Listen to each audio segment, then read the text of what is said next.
back to the show. Here is a look at the playoff picture as most teams will be wrapping up their regular season games this week. Obviously, Vancouver a little bit behind schedule, but they will finish their season 56 games when it's all said and done. But most of the playoff matchups are set. There is some movement that can still happen, but most teams have clinched their playoff spot. Only one is left up for grabs. The Montreal Canadiens look to clinch it tonight with a point. So we are going to talk about what's at stake this week. And apparently it's EJ manning the grill here. It's really a little frightening there with that. I mean, you're giving someone a stink eye. I don't know who, if you're giving me the stink eye or Rupper the stink eye, but I would never give you or Rupper the stink eye. Okay, good. Never.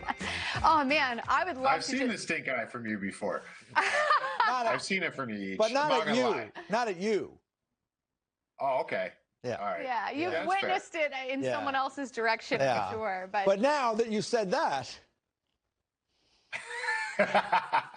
anyway. Hey, go fire up the grill. Let's get it going. Oh, man, I would love to just be outside at a barbecue right now, but we'll just pretend for the sake of this segment. Here is what we're going to do. We're going to look at some things that are at stake in the final week of the season, and we've got a big game tonight between the Panthers and the Bolts, and on the line is home ice advantage in their first round playoff series. We already know they're going to play each other, but who will have home ice advantage? These teams do not like each other as we talked about earlier in the show.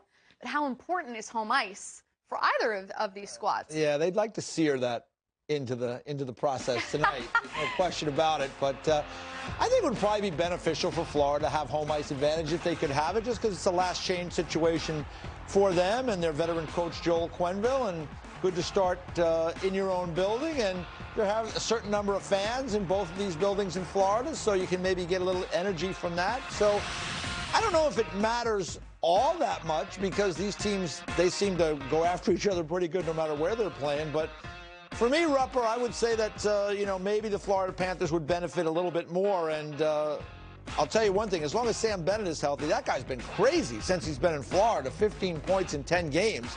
But I'd give Florida the edge there, Rupper. Yeah, I mean, home ice is obviously, you want to set yourself up for, in a normal season, because of the fans, for all these different situations with face-offs and last change and all those good things. So you want to set yourself up to have everything in your favor that you can.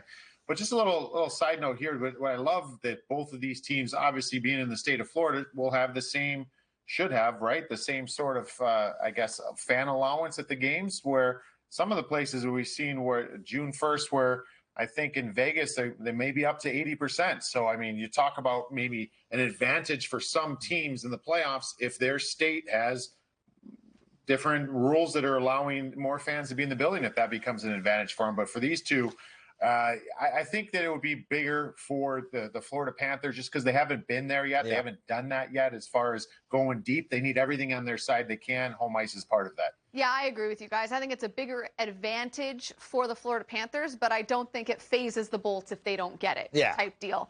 But by the way, Bennett and Montour both out tonight. Apparently nothing serious, just day-to-day. So we will not get Montour versus Maroon round 2. That won't happen. Maybe in the parking lot. I mean, hey, you never know. But Verhaeghe is back, and he's been a good addition for the Florida Panthers. Hornquist remains out, just so we're all up to date on the lineup notes for those games. But, I think people are sleeping on the Panthers a little bit. I think they're going to give the Bolts a real test. They have played very well for whatever reason against the Bolts. They just seem to match up well each. They're comfortable, for what, like you said. And, Rupper, you know how it is. You played in the league. You were on a bunch of different teams. You were in a lot of rivalry games. In that division, it seems like the Florida Panthers, they don't want nothing to do with the Carolina Hurricanes. It's just a bad matchup for them. But when they play the Tampa Bay Lightning, who you would think would be problematic as the defending Stanley Cup champions, and we know the roster they have, and Vasilevsky and Hedman and that whole group, they don't seem to mind at all. They enjoy that matchup. So for me, I think they're getting what they want here, even if we think it's kind of crazy to want the defending champs in the first round. Yeah. Well, that you got that. You nailed that on right on the head.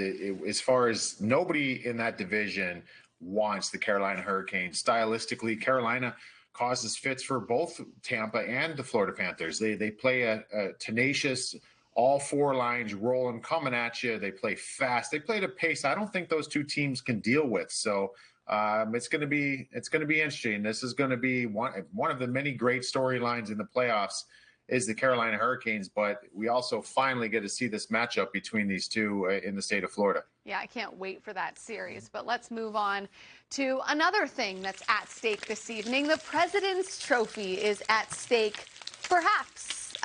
It's still a race, I would say. The Vegas Golden Knights, with a win over the Colorado Avalanche, can not only clinch their division, but I believe the President's Trophy as well. So this is a big game. But Colorado, who's getting Nathan MacKinnon back tonight, is going to look to beat Vegas tonight, because if they do, they have a shot at winning the Honda West. So this will be a very competitive matchup tonight, Eej, between Vegas and Colorado.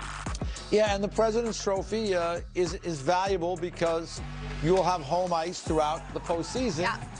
If you get it. So that's a big plus. And as Mike just talked about, for the Vegas Golden Knights, who could have as much, based on what Mike just said, 80% at some point down the road in their building, that could be a huge advantage. It's already an advantage for the Golden Knights playing in that building, even when it's half full. But if you can get to 80%, now you're talking about something that's much different. So for Vegas, to me, they've earned it. They've been, as you pointed out, Jackie, all year long. They've had very few slides this season, even with injuries and different issues. They've been able to manage all that. They're the team, I think, that's in a great position to get it.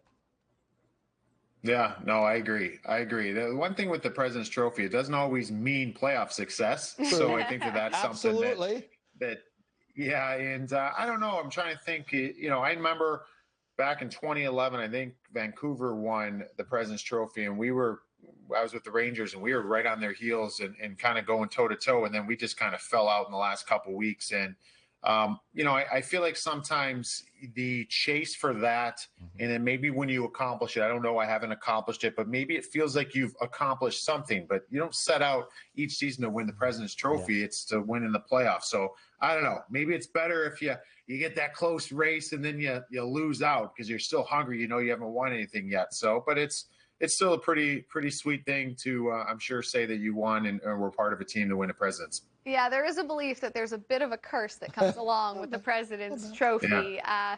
But if Vegas wins tonight, they will clinch their third division title in just 4 seasons of existence, which is pretty impressive for a team that just entered the league 4 years ago. But how about this? The Carolina Hurricanes going to sit a bunch of players tonight. Dougie Hamilton, Brett Pesce, Jacob Slavin, Stahl, Svechnikov, all sitting out for the season finale. So I don't think the Canes are too worried about the President's Trophy. There you go. I was just going to say, that tells you all you need to know about where teams feel about in the pecking order of things you want to win, right? They want to win the Stanley Cup. Everybody knows that. The President's Trophy is a nice thing. But in the end, we've had many President's Trophy winners not go on to win the Stanley Cup because it's just hard. 4 series, and you come through all kinds of different challenges, injuries. So we'll see. But Carolina making a pretty good statement tonight. They may still win, because Nashville might be in a position to rest guys as well. Right. But at the end of the day, that's a statement right there that they're not too concerned about it. Yeah, 100% each. No, I think it's more important just be focused on the goal, right? What's down the road here, and that's the Stanley Cup playoffs, and they're going to do what they can to rest their guys and have everybody ready. All right, next steak that we're throwing on the grill is Right the Ship.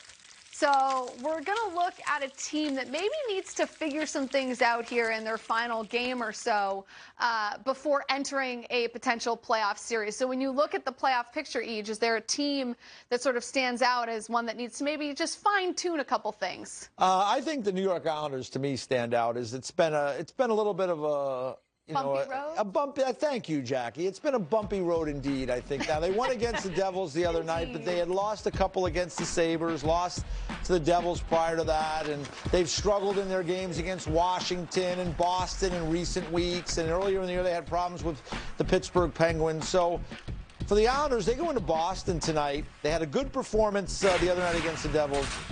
I think it's important for them to go into Boston tonight and really play well. Now, at the end of the day, we've seen this in all sports. They could play terrible tonight. You get several days off. We understand the playoffs unofficially could start on Saturday.